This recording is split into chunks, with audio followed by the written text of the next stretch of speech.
If you are a victim of circumstance, you will always be a victim of circumstance. This is a lesson worth understanding. Successful people, defined by your own fucking definition, find your group that's successful, right? Everybody's got their own version of it. But I promise you this, successful people didn't have different fucking problems. They had different solutions. Oof. I'm gonna say this one more time so this hits. Successful people didn't have different problems. They had different solutions. Meaning they were confronted with the same challenges you were. They chose something different. They chose a different course of action, a different behavior, which is why you want to go get advice from them. Because they clearly did something you have not quite learned or integrated yet. One of the operating assumptions I had to come back around on that was really hard for me, two, that caused me a lot of pain in my early life, I assumed everybody wanted truth first. That's not true. That was hard for me.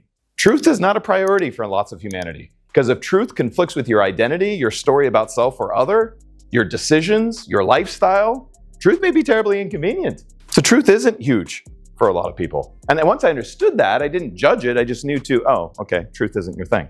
And I learned not to offer what they weren't asking for. So this became a thing. I grew up, I'm a third generation pastor's kid, and I've read the Bible more than probably 98% of Christians. And I got super irritated because I heard things spoken from the pulpit that were absolute bullshit.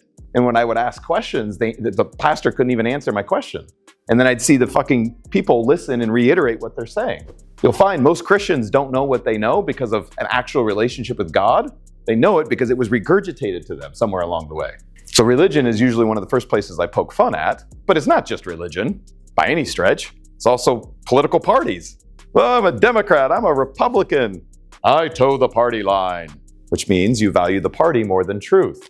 So I don't avoid those people. It just informs me how to navigate them. So truth isn't a thing for everyone. For the Christians in the room, you don't need a fucking pastor or a priest. The Bible in the Old Testament and the New Testament both comply. It says, call to me and I will answer you and show you great and mighty things you don't know. You don't need somebody to teach you. Go find it for yourself. 2 John in the New Testament, same thing. The Holy Spirit will teach you in all things, as he did everyone who wrote those books. Oh, that ruffles feathers. But I want my book in pastor. Fine. Then you're also getting their filters on it. So truth was one. The other operating assumption that caused me a lot of pain is I assumed everyone wanted to grow. Why wouldn't you want to fucking grow? What's the point of being here if we're not growing?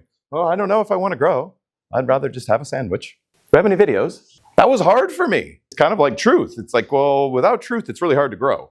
But once I understood it, it helped me be more effective with humanity. In some ways, as odd as it may sound, I'm still learning how to be human. But we all have operating assumptions. And part of the work is figuring out what they are. And just because you have an operating assumption doesn't even necessarily mean it's wrong, but if it's unconscious, you wouldn't be consciously competent, right? You may get in there and realize this operating assumption is accurate. Great, leave it alone. What would be an indication we need to look at our operating assumptions? Anywhere in our life where we continue to get a negative or positive unintended consequence, we may want to look at our operating assumption in that area. So how do we know we're not doing that? We make excuses. We tell story of the other. We explain that it's circumstance that got us here. Here's the issue. If you are a victim of circumstance, you will always be a victim of circumstance. This is a lesson worth understanding. Successful people, defined by your own fucking definition, find your group that's successful, right? Everybody's got their own version of it. But I promise you this, successful people didn't have different fucking problems. They had different solutions. Oof. I'm gonna say this one more time so this hits. Successful people didn't have different problems. They had different solutions.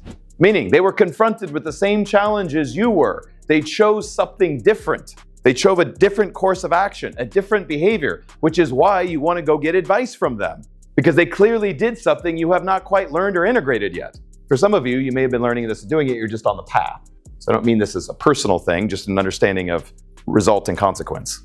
This is the work, which is why proximity is power. Being around people who have achieved a certain level of success and being able to see how they make decisions and how they look at the world has a dramatic impact on you.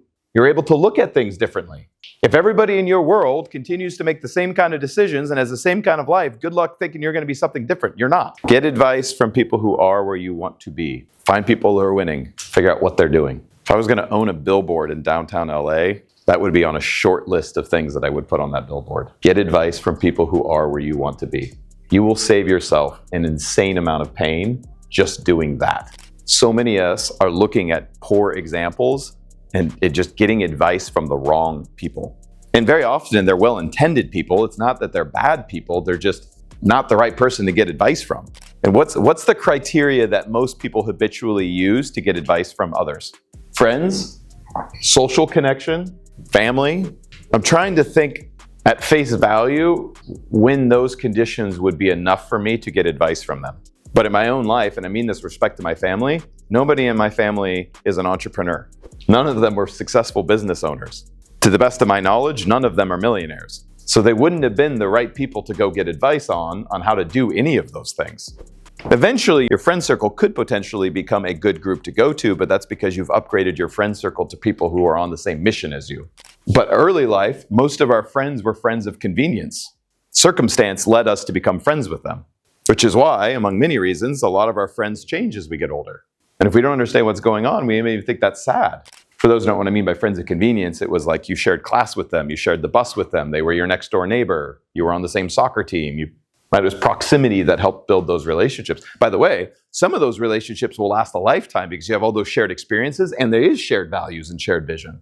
But don't assume there is just because the circumstances brought you together, and understand that people are going to come into your life for a season, a reason, and for life. And we don't always know what it is. And that's okay.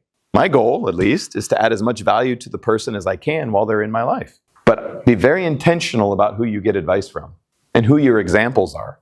In my world, you'll never hear me say, oh, I thought it was okay because they were doing it.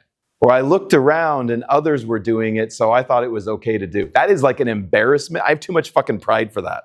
That is like an embarrassment to who I am. But how often do I hear people do that? They look around to decide what okay is.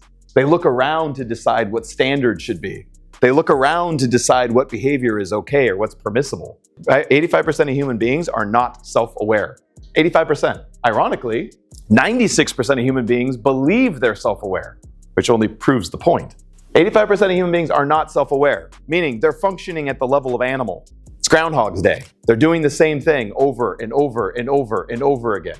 They are not conscious of the decisions they are constantly making. They are not conscious of the decisions they're making that continue to create the life they say they don't fucking want. Which is why, as a whole, just because 10 million people believe something is true doesn't mean it's true. And just because you're the only person that thinks it's true doesn't mean you're wrong. I would strongly suggest you do some deep thinking and diving into that to make sure that you aren't wrong. There was a test that was done in the 70s, this is the human condition, in which they'd line 10 people up in a row and they'd ask them a question. I'm making up the conditions, but principally you'll get it. They'd ask 10 people in a row and the question in the beginning is, what's 2 plus 2? And the first guy goes, it's 4. And they go, no, it's 5.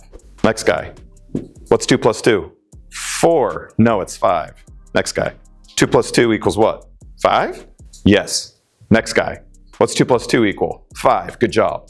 And by the end, the last guys are just saying 5. Even though they can do the fucking math for themselves and they know they're right. Why? Because they just watched socially a whole bunch of people comply. That's the human fucking condition, which is why humans are pretty fucking easy to manipulate.